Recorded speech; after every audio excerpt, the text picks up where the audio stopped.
guys, welcome back my another video. তো আজকে আমরা আমাদের শিলিগুড়ি কলেজের বিসিএ অ্যাডমিশন নিয়ে A to Z ইনফরমেশন দিব। অর্থাৎ আমার ভিডিও শোনার পর তোমাদের আর শিলিগুড়ি কলেজে বিসিএ অ্যাডমিশন নিয়ে কোনো কোয়ারি থাকবে না। তো চলো শুরু করা যাক। আমাদের শিলিগুড়ি কলেজে যে বিসিএ কোর্সটি আছে সেটি পুরোপুরি নর্থ বেঙ্গল ইউনিভার্সিটির আন্ডারে। ভাবো আমাদের শিলিগুড়ি কলেজ সরকারি কলেজ না, আমাদের শিলিগুড়ি কলেজ হলো সেমি গভর্নমেন্ট কলেজ। তো তোমরা তো সবাই জানো যে কলেজে এখন কোনো অনার্স নেই, এখন হয়ে গেছে মেজর। আর কলেজ এখন হয়ে গেছে 4 বছরের। 4 বছর মানে এক বছরে দুটো করে semester, even odd. First, third, fifth, seventh odd semester and second, fourth, sixth, 8 even semester, মানে টোটালি আমাদের 8টা সেমিস্টার হবে। তো একটু ফিস নিয়ে বলে নিই। তো প্রথম সেমিস্টারে আমাদের লাগবে 18,000, তারপরে সেমিস্টারে লাগবে 15,000, তারপর সেমিস্টারে লাগবে আবার 80,000, তারপরে 15,000, এভাবে প্যারালালি চলতে থাকে। আর আমাদের এক্সাম ফি আলাদা। এক্সাম ফি আমাদের এখন লাগতেছে 1030 টাকা। তোমাদেরও সেম অমনি লাগতে পারে। আর এখন আগে সিলেবাসের সাথে কোনো মিল নাই, মানে মিল বিসিএ পড়া তো একই আছে। মানে আগে ছিল সিবিসি, আগে যে সিলেবাস বা এইসব ছিল, যারা স্টুডেন্ট ছিল আমাদের আগের ইয়ার, তারা ছিল সিবিসিএস। আর আমরা এখন পড়ি FYGP সিলেবাসের আন্ডারে। তো আমাদের নর্থ বেঙ্গল ইউনিভার্সিটির আন্ডারে যে বিসিএ কোর্সটি আছে তার কয়েকটি গাইডলাইন্স আছে। তো গাইডলাইন্সগুলি হলো, তুমি যদি ফার্স্ট ইয়ার পড়ে ছেড়ে দাও কলেজ, তাহলে তোমাকে দিবে সার্টিফিকেট। তুমি যদি সেকেন্ড ইয়ার অবধি পড়ে ছেড়ে দাও, তাহলে তোমাকে দিবে ডিপ্লোমা সার্টিফিকেট। তুমি যদি থার্ড ইয়ার পড়ে ছাড়ো, তাহলে দিবে তোমাকে সিম্পল পাস যে হয় গ্র্যাজুয়েশন সার্টিফিকেট। তুমি যদি ফোর্থ ইয়ার কমপ্লিট করো, তাহলে তোমাকে দিবে বিসিএ অনার্স সার্টিফিকেট। তো আরেকটা জিনিস আছে, সেটা হলো তুমি যদি ফার্স্ট 3 ইয়ার্স এর মার্কস মিলায় 75% অ্যাবভ পাও, 75 এর অ্যাবভ পাও, তাহলে তুমি ফোর্থ ইয়ার করতে পারবে। এখনো পর্যন্ত আমাদের এটাই বলা হয়েছে। এবার এক্সাম নিয়ে কিছু বলি। তো আমাদের আগের বছর যে যারা ছিল, যারা সিবিসিএস সিলেবাসের অনুযায়ী পরীক্ষা দিয়েছে, তাদের ছিল, তারা যদি প্র্যাকটিক্যাল সবকিছু মিলায়, প্র্যাকটিক্যাল, থিওরি, ইন্টারনাল, এইসব মিলায় যদি ওদের পাস মার্কস উঠে যেত, তাহলে ওরা পাস। কিন্তু আমাদের FYGP তে আলাদা। হয়তো যারা আসছে দিনে শিলিগুড়ি যে বিসিএ করবে তাদেরও সেম, যে তাদের সবকিছুতে ইন্ডিভিজুয়ালি পাস করতে হবে, নয়তো সাবজেক্ট ব্যাক লেগে যাবে। ব্যাক লেগে গেলে ফার্স্ট সেমিস্টারে যদি ব্যাক লাগে, তাহলে ওটা থার্ড সেমিস্টার দিতে হবে। সেকেন্ড সেমিস্টার যদি ব্যাক লাগে, তাহলে ওটা ফোর্থ সেমিস্টার দিতে হবে। এইভাবে প্যারালালি চলতে থাকবে। আর যদি তোমার ফার্স্ট, সেকেন্ড, থার্ড মিলায় 75% মার্কসের বেশি না থাকে, তাহলে তুমি ফোর্থ ইয়ার করতে পারবে না। তাহলে তোমাকে নর্মাল গ্রাজুয়েশন সার্টিফিকেট দিবে। এখন পর্যন্ত এতটুকু শোনা গেছে, এরপরে চেঞ্জ হতে পারে। কলেজের অ্যাটেন্ডেন্স 75% উপরে লাগবে। তো আরেকটা জিনিস ক্লিয়ার করে দিই, বিসিএ দুটো হয়, একটা হচ্ছে বিসিএ অনার্স, একটা হচ্ছে বিসিএ রিসার্চ। বিসিএ রিসার্চ আমাদের শিলিগুড়ি কখনো ছিলই না, ফিউচারে হয়তো আসলেও আসতে পারে, কিন্তু আমাদের বিসিএ অনার্সটাকেই মডিফাই করে 4 ইয়ার করছে, বাস এটাই। তো এবার কোশ্চেন হলো মেরিট লিস্টে কিভাবে নাম আসবে। তো তোমাদের বলে দিই, তোমরা যে 12 যে পাস করেছো, 12 পাস করা যে টপ 4 সাবজেক্ট আছে, টপ 4 এর যে পার্সেন্টেজ হবে, ওটা তোমার মেরিট লিস্টে পার্সেন্টেজ বলে ধরা হবে। ক্লিয়ার? এবার এটা তো জানা কথা, SC ST OBC D যারা আছে, তারা একটু তো সুবিধা পাবে। ST সব থেকে বেশি পায়, SC তারপর পায়, OBC B তারপর পায়। তো আমি নিজেই SC থেকে বিলং করি। আমার টপ 4 সাবজেক্ট মিলিয়ে ছিল 74%। তো আমার থার্ড লিস্টে নাম চলে আসছিল, পার্সেন্টেজ আরো পিছনে গিয়েছিল। SC এর মেবি 68-9 সামথিং ছিল অ্যাপ্রক্স, আর ST এর মেবি 59 সামথিং গেছিল। আর এই মেরিট লিস্টে নাম আসার ব্যাপারটা তুমি পুরোপুরি বলতে পারো লাকের উপর। কারণ তোমরা এবার 12 পরীক্ষা দিয়েছো, তো তোমরা ভালো জানো যে রেজাল্ট বেশি ভালো হয়েছে নাকি রেজাল্ট বেশি খারাপ হয়েছে। তো সেই হিসাবে আর কি, মানে বুঝতে পারছো তো, মানে 75 স্টুডেন্ট যদি টপ 90% যাওয়া আছে, ওদের থেকে যদি বেরিয়ে যায়, তাহলে তোমরা যদি 89 পাও, তাও পাচ্ছ না। আবার তোমরা যদি 64 পাও, টপ 75 অ্যাপ্লাই করেনি, তাহলে তোমার নাম চলে আসতে পারে। তো পুরোপুরি এটা লাকের উপর ডিপেন্ডেড। তো আমি ফার্স্টেই বলে দিই, কেউ ডিপ্রেসড হবা না। সবাই একটা সাইড কিছু ভেবে রাখবা, যে বিসিএ যদি শিলিগুড়ি না পাই, তাহলে এটা দিয়ে আমি এটা করবো। তোমাদের যদি লাগে যে তোমরা সাইড বাই সাইড বিসিএ বা কম্পিউটার নিয়ে কোনো ইন্টারেস্ট থাকে, তোমরা আমাকে কমেন্ট করতে পারো, ওইটা নিয়ে একটা ভিডিও বানানোর চেষ্টা করবো। বাকি কেউ ডিপ্রেসড হবা না, এটা হচ্ছে মেন কথা। মানে আমার যেটা হয়েছিল, আমি পুরো ডিপ্রেসড ছিলাম। আমি মানে কিছু ভালো লাগছিল না, আমার শরীর খারাপ হয়ে গেছিল যে বিসিএতে নাম আসবে না, কি হবে না হবে এই নিয়ে। তো যারা ভাইরা আছে, তারা আমাকে বলেছে যে দাদা এমন আসবে কি আসবে না। আমি বলছি ভাই ডিপ্রেসড হোস না, সেকেন্ড অপশন একটা ভেবে রাখ। বিসিএ নাম হলে ওটা কি সবার জন্য সবকিছু হয় না। End of the day 3 dates আছে না, অল ইজ ওয়েল।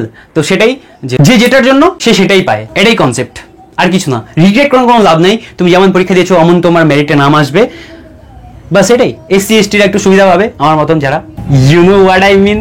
আর যেটা হচ্ছে পড়াশোনার ব্যাপার, পড়াশোনা তোমাকে ইনস্টিটিউট দিবে না।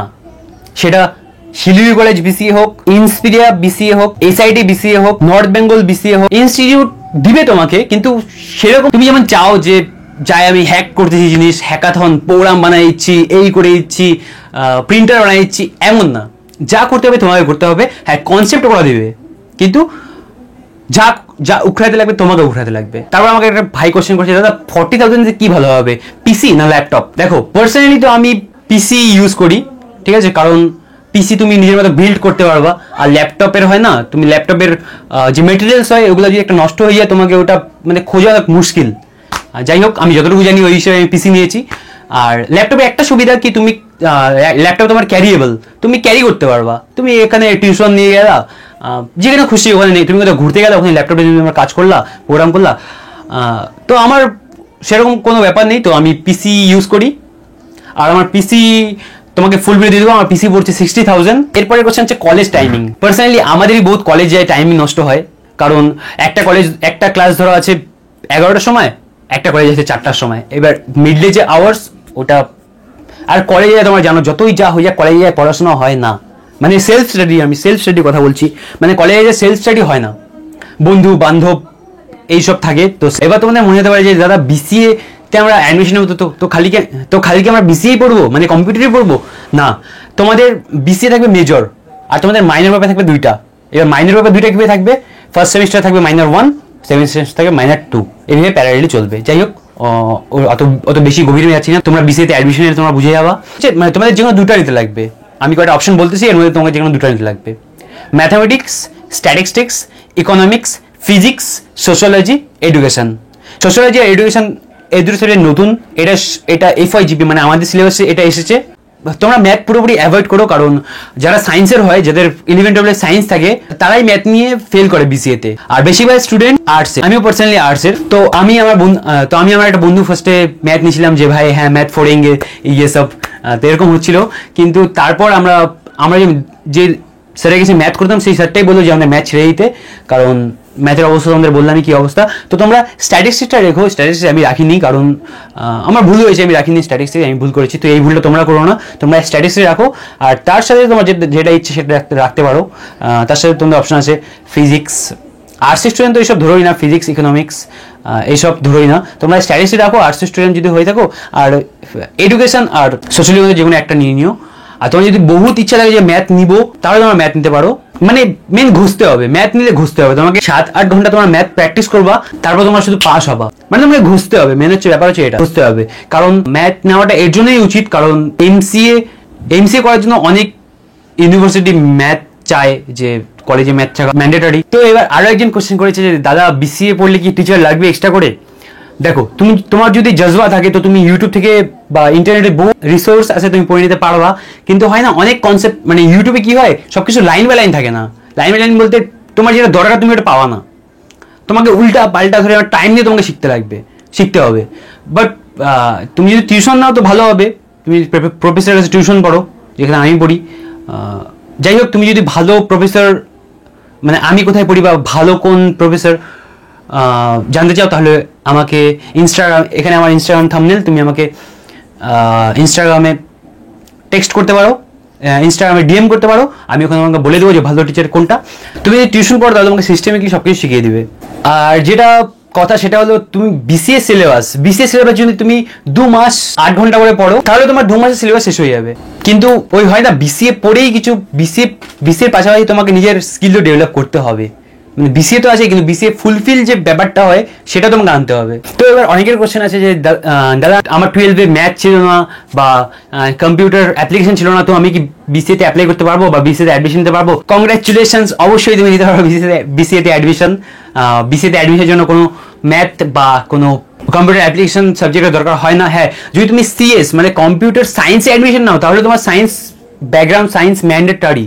কিন্তু তুমি যদি বিসিএতে অ্যাডমিশন নাও, তো তোমার কম্পিউটার বা ম্যাথ কিছুই লাগছে না, তোমার শুধু টপ 4 গ্রেড মেরিট লিস্টে নাম আসলেই তুমি পরের দিন গিয়ে অ্যাডমিশন নিতে পারবে। মানে পরের দিন না, কাউন্সিলিং যেদিন হবে। তো আরেকজন আমাকে কালিম্পং থেকে মেসেজ করছে যে দাদা আমি তো বাইরের বোর্ড থেকে বা বাইরের স্টেট থেকে, তো আমি কি বিসিএতে অ্যাডমিশন নিতে পারবো শিলিগুড়ি কলেজে? হ্যাঁ, অবশ্যই পারবে। তোমার যে হয় না ওটা কি মাইগ্রেশন সার্টিফিকেট বা টিসি যেটা হয়, সেটা দিয়ে তুমি ফর্ম ফিল আপ করবে, ভেরিফিকেশনের দিন তুমি আসবে, তো অ্যাডমিশন হয়ে যাবে। হ্যাঁ, আরেকটা কোশ্চেন হচ্ছে বিসিএতে টোটাল কয়টা টিচার? বিসিএ টোটাল 5টা টিচার। হ্যাঁ, 5টা টিচার মেন টিচার, কিন্তু প্রতি ইয়ার্স না, বাট আমাদের সময়ে 1-2জন গেস্ট লেকচারে চলে আসছিল। তো আজকের জন্য এতটুকুই। তোমাদের যদি আরো কোনো কোয়ারি থাকে তো তোমাদের এখানে ইনস্টাগ্রাম থাম্বনেল দেওয়া আছে, বা তোমরা কমেন্ট সেকশনে আমাকে কোশ্চেন করতে পারো। বাস এটাই বলবো, কেউ রিগ্রেট করো না, যারা কষ্ট করবে তাদের সাফল্য আসতে বাধ্য। তো যারা নতুন আমাকে চেনো না, আমাকে এই চ্যানেলে দেখলে, আমি হচ্ছে একটা শিলিগুড়ি কলেজের বিসিএ এর 2nd সেমের স্টুডেন্ট। মানে FYGP তে আমি নিউ অ্যাডমিশন। তো আমি অ্যাকচুয়ালি শর্টস ব্লগ বানাই, যদি আমার ভিডিও ব্লগস ভালো লাগে তো আমাকে সাবস্ক্রাইব করো। তো আজকের জন্য বাই।